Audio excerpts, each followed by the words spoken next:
میرمن خپرونې ته ښه راغلاست. د دې ونې په خپرونه کې مو دا مطالب درته راټول کړي دي. د ښځو پر وړاندې تاوتریخوالي مخنیوي کې نارینه څنګه مرسته کولی شي؟ که چې کورنۍ مشر پر کشرانو باندې غږ وکړي چې پر ښځو باندې تاوتریخوالی کم کړي یا په کور کې د ښځو سره لانجې او مشکلات او ستونزې حل کړي، نو په ډېره اسانۍ سره کولی شي. دا د کورنۍ مشران کولی شي. د جنسي اړیکو له لارې د لږدیدونکو ناروغیو او د هغو د مخنیوي په اړه معلومات. هغه خلک چې مثال دغه جنسي اړیکې په بازار کې د پیسو لپاره خلکو سره نیسي، یا هغه سړي چې بل نارینه سره جنسي اړیکې ولري.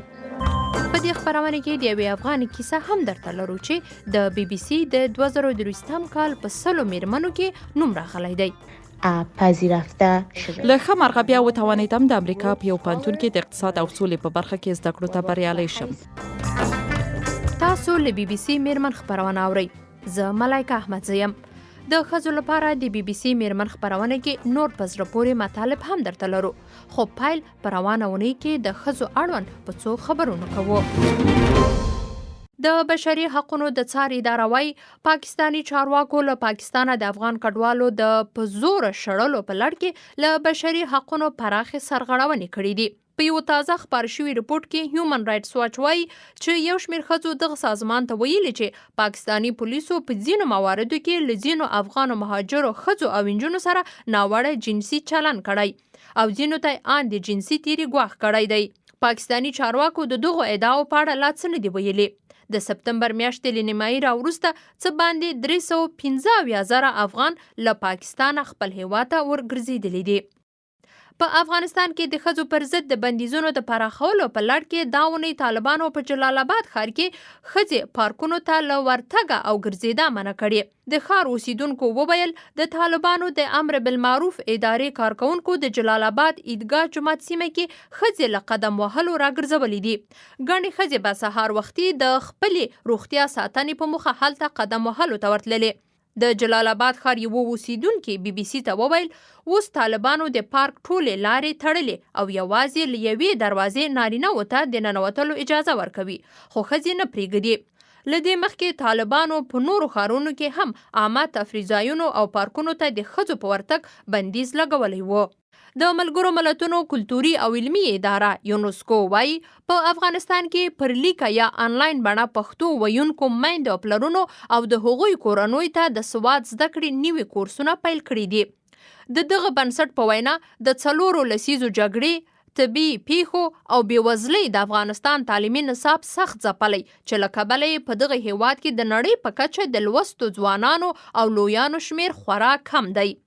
یونسکو وایي چې د افغانستان یوازې 40% ځوانان چې عمرونه له 15 نه تر 24 کلنۍ پورې دي لیک لوست کولی شي، خو د لوستو لویانو کچه بیا ایله 1.4% ده. همداراز ویلي چې د دغه هیواد یوازې 18% ښځې د لیک لوست جوګه دي. رشمیکا مندانا د هندي فلمونو ستوري ده او تازه د یوې داسې جعلي ویډیو له کبله پر خواله رسنیو ځورول شوي چې د یوې نیمه لوڅې ښځې په بدن د دې مخ نښلول شوی دی. دا ډول جعلي ویډیوګانو ته د ډیپ فیک یا د ژور جال اصطلاح کاریږي. رشمیکا له خلکو غوښتي چې د دغو ویډیوګانو له خپرولو ډډه وکړي.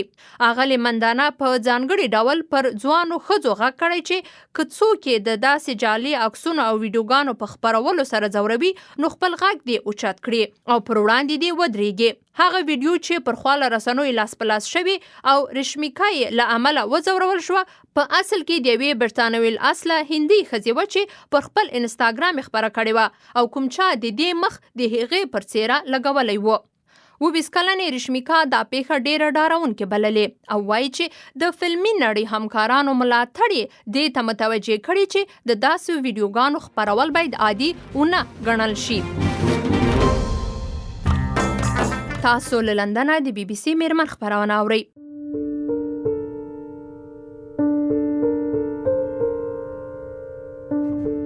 د BBC میرمن خپرونې د دې ونې په بحث کې پر دې غږیږو چې نارینه څنګه کولی شي د ښځو پر وړاندې تاوتریخوالي مخنیوي کې مرسته وکړي.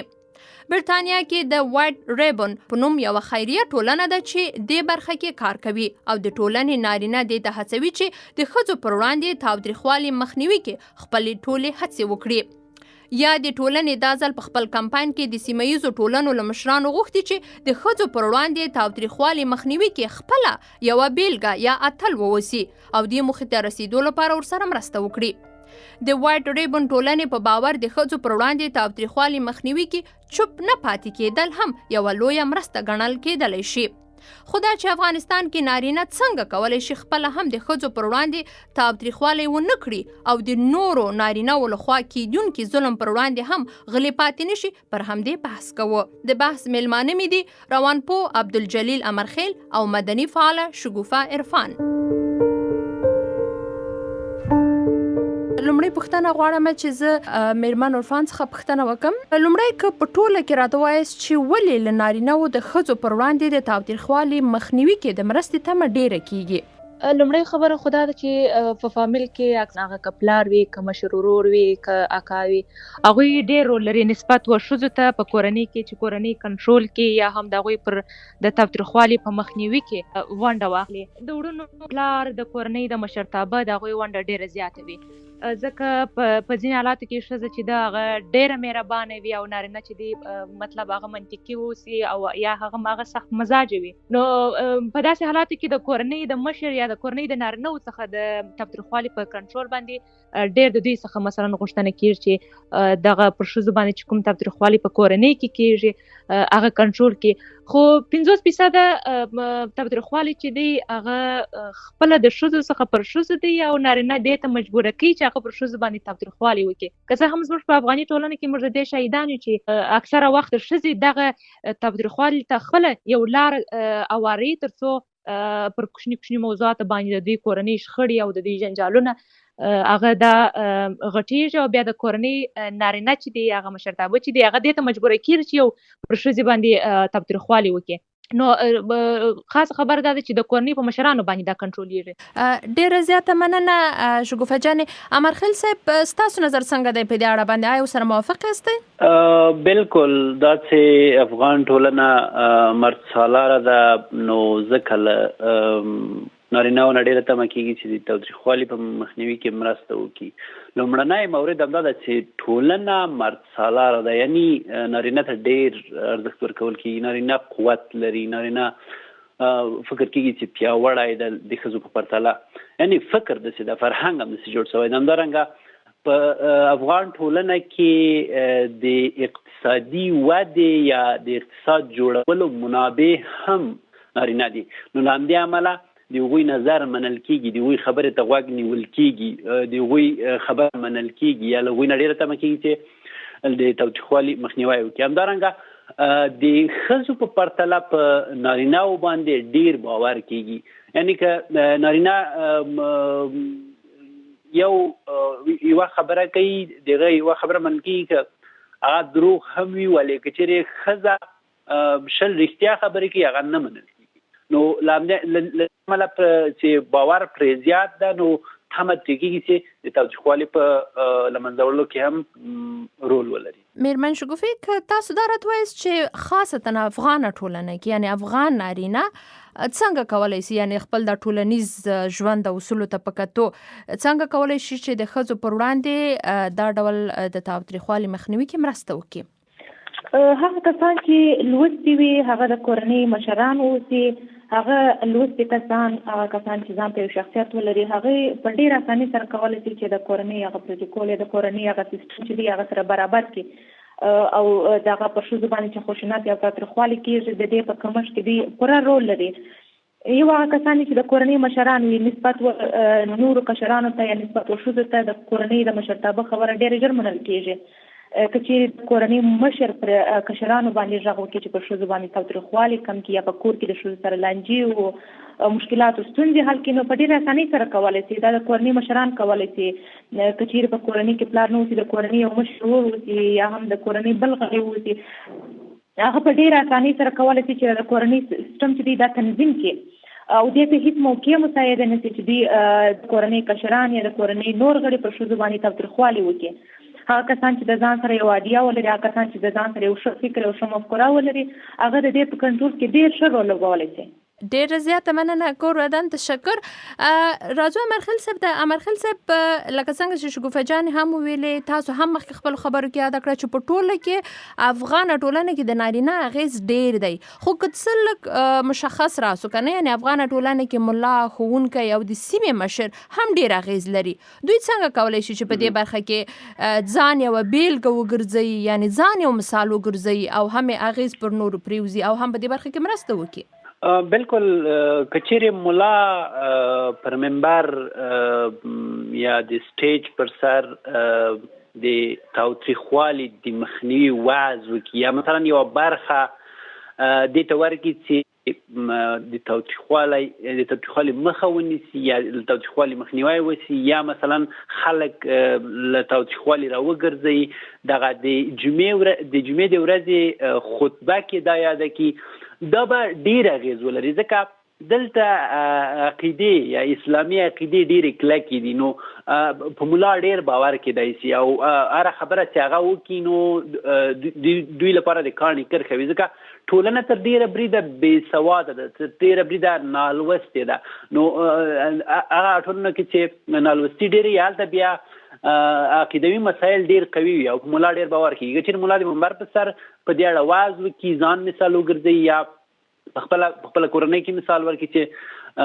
دوی د تاوتریخوالي مخه نیولې دوی تاوتریخوالي په مخنیوي کې ونډه لري پر مخ پکې تللي دي نو خلک به هم ورو ورو له دوی نه زده کړي چې د تاوتریخوالي مخه ونیسي. بل د کلي مشر که چېرې په جرګو مرکو او غونډو کې دې ته وخت ورکړي مثلا یو برخه ورته ځانګړې کړي او د دې په اړه واعظ وکړي خلکو ته دا پیغام ورسوي چې تاوتریخوالی نه په دین کې سته نه په اسلام کې سته نه په انسانیت کې سته نو هغوی به وپوهېږي چې د تاوتریخوالي مخنیوی وکړي یا مثلا تاوتریخوالی که کوي ویې دروي.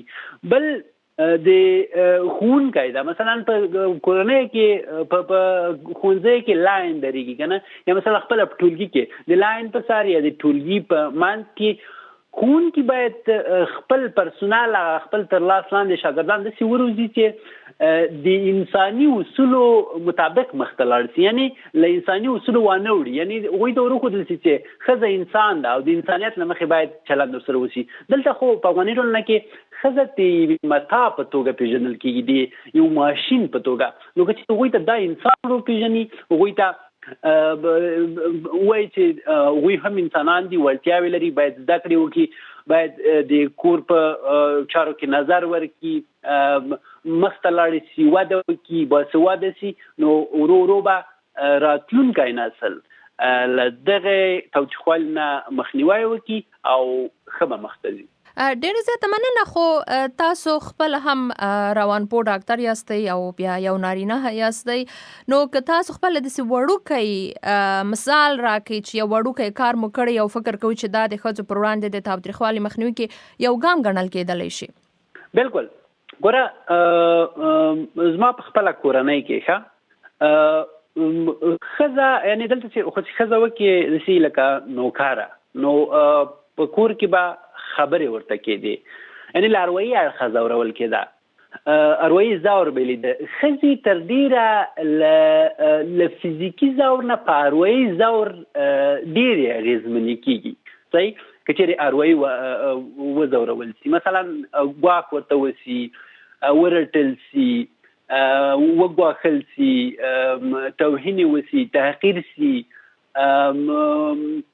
تهدید سي نو په کور کې به دغه شیان ډېر وه ځکه دلته خو چې ښځه کوي باید داسې فکر د کورنۍ داسې فکر کوي لکه نوکره چې کوي نو هره ورځ به جنجالونه و بیا به تر ماره رسېده نو ما وکولی شول چې خپله کورنۍ جدا کړم یعنی له ورونو سره له کورنۍ سره له دو سره بیخي جدا ژوند وکړم نو هغه اوس چې موږ په ژوند هم پوه شوو د تاوتریخوالي مخنیوی هم وسه زموږ ترمنځ مشکلات هم حل شول کورنۍ سره هم خپل مشکلات حل کړه او دا د دې لامل چې له یوې خوا د تاوتریخوالي مخنیوی وسي، د رواني تاوتریخوالي همدارنګه د فزیکي تاوتریخوالي، او له بل اړخه موږ وکولی شو چې مستقل ژوند ولرو او له اروایي اړخه خوښ واوسو. مننه مرخیل صاحب. راځو شګوفه جان ته. شګوفه جان لکه څنګه ستاسو له خبرو او هم چنان زموږ دغه بل میلمه له خبرو داسې ښکاري چې افغان ټولنې کې واقعا د نارینه اغیز او واک ډیر زیات، یعنی که دوی وغواړي چې خبر هغه دی وبو ورخ بدلولی شي، خو که دوی دغه مثبت بدلون راوستلی شي، خو بلې خواته که وګورو بیا دوی همدا ډول منفي اغیز هم پرې باسلی سي. یعنی که مثال ملا ځان یو بیلګه کړي، همدارنګه که ملا زیاتی وکړي په ټوله ټولنه باندې اغیز کوي، همدارنګه ښوونکی، همدارنګه بل نارینه. یعنی څه فکر کوي چې د دې ناخوالو او تاوتریخوالو لامل هم تر ډیره نارینه ګڼلی شو؟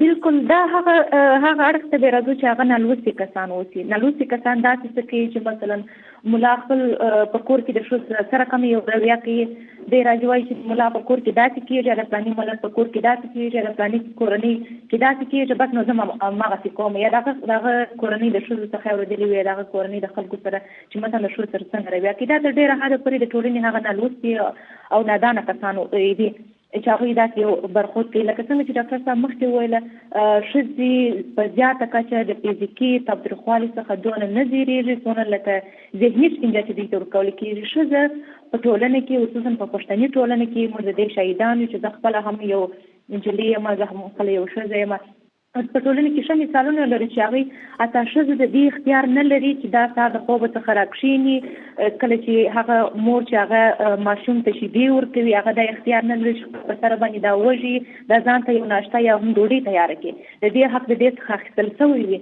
دا یوازې فزیکي شکنجه نه ده چې دوی ته فزیکي وغل ورکول کېږي، ټکول یا تاوتریخوالي ورباندې کېږي، ذهني دوی شکنجه کېږي او د دوی څخه هغه ارام ژوند اخیستل کېږي. دا اختیار نه لري چې د کورنۍ یا د خوښې د خصوصیت تر مخه د خپل ځان ته د ناشتې لپاره یو شی اماده کړي، یا هم د خپل په سر باندې د دوستانو کره ولاړه کړي، یا هم د خپل په اختیار باندې راشي په کور کې حتی پاکې جامې واغوندي، تر دې حده پورې چې ښځه دا حق نه لري چې په کور کې پاکې جامې خپل په سر باندې واغوندي. په ډېره کچه باندې په افغانستان کې په ځینو ټولنو کې داسې څه شته چې د کورنۍ د کشرانو د خوا څخه مشران بیخي به یو ځای ته کړو، د کورنۍ د کشرانو د خوا څخه د کورنۍ پر ښځو باندې تاوتریخوالي کېږي، د هغوی په د باندې په بهر کې شخړه یا لانجه کړې وي، راځي په کور کې ټوله زور یې تر افغان ښځو باسي، ټوله زور یې تر خپل د کورنۍ تر ښځو باسي. اکثره داسې هم راغلي وي. خو په کورنۍ کې کله کله داسې مشران هم اوسي چې هغه د کورنۍ ټوله سیکل د دوی په لاس کې وي او دوی کنټرولوي. تر ډېره حده پورې د کورنۍ ښځې چې هغه خواښیانې بلل کېږي، د کورنۍ مشرانې وي، هغوی په خپل ژوندو باندې د خپل کورنۍ پر نورو ښځو باندې ډېر ظلم او ستم کوي. موږ په دې باندې سترګو نشو پټولی، ځکه ما خپله د دې لیدلي مې دي یا هم شهیدان یو. څنګه چې ما مخکې وویله چې یو مور نشي کولی چې هغه خپل د کورنۍ بې خوښي یا هم ځان ته ډوډۍ یو شی اماده کړي، همداسې یو پاکې جامې واغوندي، همداسې د دوستانو کره ولاړ شي، یا د کورنۍ په نورو مسایلو کې چې هغه د کورنۍ په داخل کې ځینې مسایل وي په دې کې اشتراک وکړي، د دې حق د دې څخه اخیستل شوی وي. خو بر علاوه د دې څخه په کورنۍ کې داسې مشران هم پیدا کېږي چې هغه د کورنۍ پر ټولو که ښځینه کشر اوسي که نارینه کشر اوسي، هغه د دوی څخه چې کښته وي پر هغوی باندې رحم کوي او دوی ته همیشه دا توصیه کوي چې پر ښځو باندې ظلم مه کوئ، ظلم نه مننه شګوفه جانې، ډېره زیاته مننه شګوفه جانې. امرخیل صاحب لکه څنګه چې ښاغلې شګوفې وویلې، په کور کې دننه ډېر ښه باریکو څیزونو ته اشاره وکړه چې هغه حتی خبرې او کلام دی چې ته یو مېرمن سره څنګه باید برخورد وکړي، خبرې وکړي، څومره واک د عقل ورکړي که نه.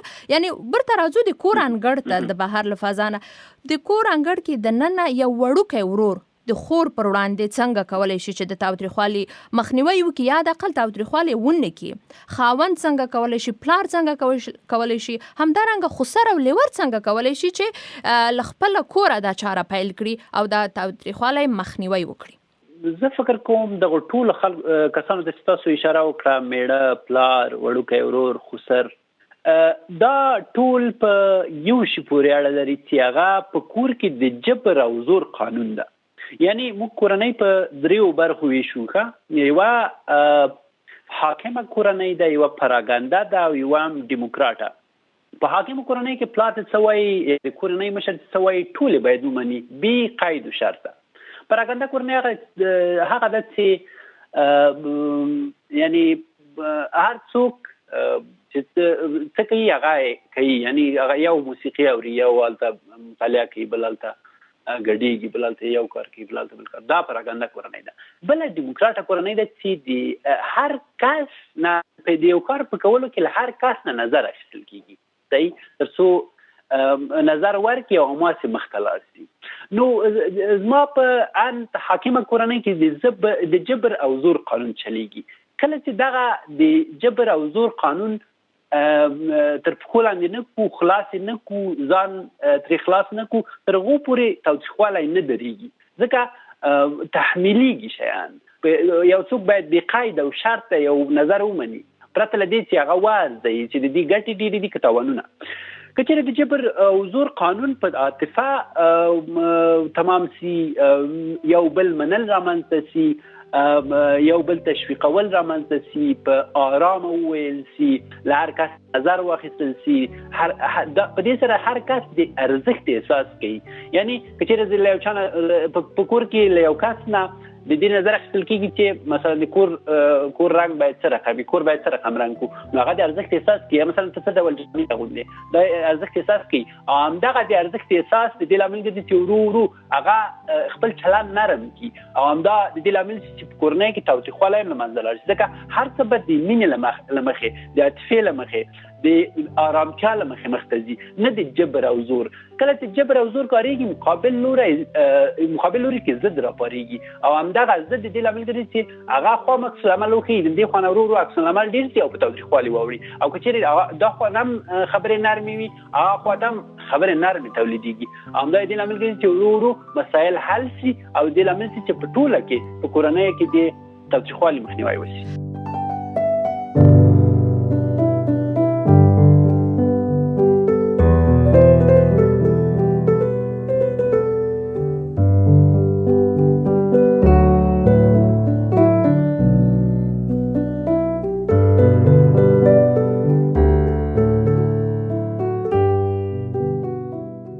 هر کال د دسمبر په لومړۍ نیټه په ټوله نړۍ کې د ایډز نړیواله ورځ لمانځل کیږي. د نړۍ په ګوټ ګوټ کې خلکو دا منلي چې په ایډز اخته کسانو ملاتړ او مرسته وکړي، او د هغو کسانو یاد تازه وساتي چې د همدې ناروغۍ له کبله مړه شوي دي. د ایډز ناروغۍ مسبب وایروس HIV ساري دی چې له یوه کس نه بل ته د وینې، تیشودو او جنسي مقاربت له لارې خپرېږي. یوازې HIV نه بلکې ډیر نور وایروسونه او ناروغۍ هم د جنسي مقاربت له لارې له یوه کس نه بل ته لیږدي. نن پر همدې ناروغۍ خبرې کوو چې هر کال میلیونونه انسانان په نړۍ کې پرې اخته کیږي. ډاکټر ابراهیم دلیلی را سره په خپرونه کې دی. ډیر مهمه هغه ناروغۍ لکه ایډز یا د HIV یا تور زیړی یا دغسې نور مرضونه په نوم د ګنوریا، سفلس یا هرپیس. دغه یو څو اقسام دي ناروغۍ دي چې هغه د یو انسان له بل انسان ته د جنسي اړیکو نیول نه انتقالېدای شي. خو هغه یو انسان چې هغه که چیرې دغه ناروغۍ باندې اخته او بل یو فرد سره جنسي اړیکې ونیسي، نو دغه ناروغۍ امکان د دې لري چې یو نه بل ته انتقال شي. د دغو وایرسونو یا ناروغیو لومړنۍ نښې یا علایم څه دي؟ چون دغه ناروغۍ اکثره وخت داسې وي چې انسان ته دغه ناروغۍ سوي، خو دغه علایم یې دومره نه وي واضح شوي. خو بعضې علایم چې هغه ورته واضح کېږي هغه په دې ډول دي چې مثال دغه کوم اعضای مخصوصه چې دي د ښځې نه یا نارینه په دغه جي کې یا سوزش پیدا کېدل، یا هلته زخم پیدا کېدل، یا په وخت د جنسي اړیکو کې درد لرل، او یا هم غوټې پیدا کېدل، او یا هم دغسې په د ناو یا د ډسچارج په رقم دغه اعضای مخصوصه نه خارجېدل. دغه یو څه نښې نښانیانې دي چې دغه ناروغۍ لري. پر دې د اخته کېدو په صورت کې یعنې ډاکټر ته ورتګ او درملنې څومره ضروري ده؟ یو څو شیونه دي چې هغې ته باید توجه وسي. هغه خلک چې کوم یعنې د دې ریسک زیات وي، هغه خلک چې مثال دغه جنسي اړیکې په بازار کې د پیسو لپاره خلکو سره نیسي، یا هغه سړي چې بل نارینه سره جنسي اړیکې ولري، یا هغه خلک چې مثال هغه په نشهیي توګو اخته وي. دغه خلک ډیر د تشویش وړ دي چې دوی شاید په دغه جنسي اړیکو له وجې کوم ناروغۍ پیدا کیږي په هغه اخته وي. نو که هر یو انسان دغسې وي هغه باید ډاکټر ته ورسي او خپل معاینات وکړي تر څو دا معلومه کړي چې هغې دغه مشکل لري یا نه. ځکه چې څون ما څنګه تاسو ته وویلې چې اکثره بعضې خلک داسې وي چې اکثره وخت دغه نښانیان یې نه وي، خو که دغسې وي چې دوی دغسې ډېرو خلکو سره یو انسان ډېرو خلکو سره جنسي اړیکې ولري هغه باید ډاکټر ته ورسي تر څو د خپل معاینات وکړي. ډاکټر صاحب دغه کومې ناروغۍ چې تاسو یاد کړې یو څه ډېرې عامې دي، داسې هم شته چې ځینې ساده ناروغۍ وي او هغه هم د همدغه جنسي اړیکو له لارې ولېږدولی شي، یعنې یو بل پې اخته کړي، د هغو بېلګې ویلی شي؟ ډېرې کوم هغه عادي چې دي د جنسي ناروغۍ له وجې چې دي دغه ګونوریا، کلیمیډیا، هرپیز یا اچ آی وي یا تور زیړی، دغه ناروغیانې هغه دي چې له جنسي اړیکې یو بل نه په انسان اخته کیږي.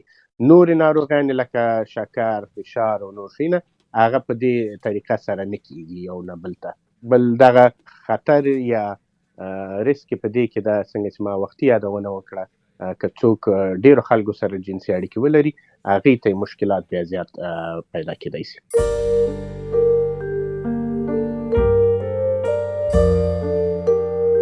افغان فعاله سمیه تورا د دوستي شبکې بنسټګره ده. د دوستي شبکه یو سازمان دی چې افغانانو ته د مهمو زیرمو او اطلاعاتو چمتو کولو ته وقف شوی دی، هم هغو ته چې په افغانستان کې دي او هم هغو کسانو ته چې د کډوالو په توګه ژوند کوي. ښاغلي تورا پوهنې روزنې ته د لاسرسي لپاره مبارزه کوي. من سمیه تورا هستم.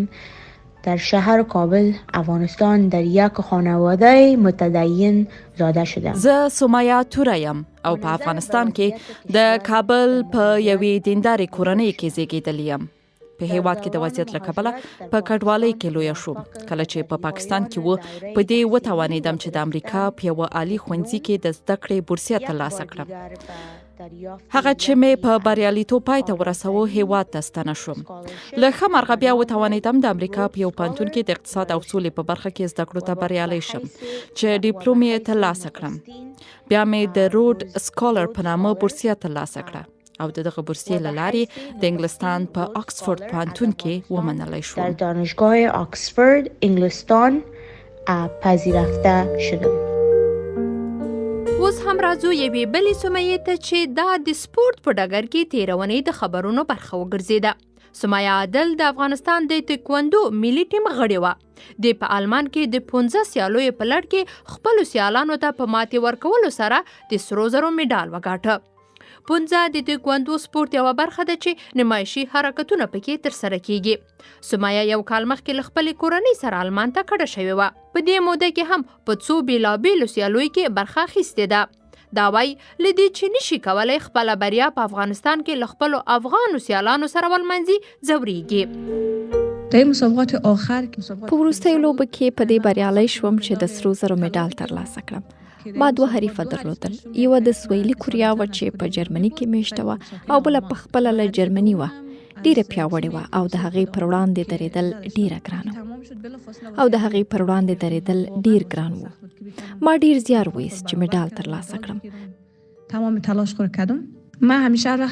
کله چې زه سیالیو کې برخه اخلم او میډال مې په غاړه کې اچول کیږي یوازینی شی چې ځوروي مې زما ملګري دي چې ما سره یو ځای تکواندو پیل کړه خو اوس یا په افغانستان کې دي یا هم په ایران کې او نشي کولی چې ورزش وکړي. دا مې ډیره ځوروي. زه په دې ډیره خواشینی کیږم چې موږ ولې نشو کولی چې دا بریالیتوبونه په خپل هیواد کې ترلاسه کړو. دا لوبې په خپل هیواد کې وکړو او میډال وړاندې کړو.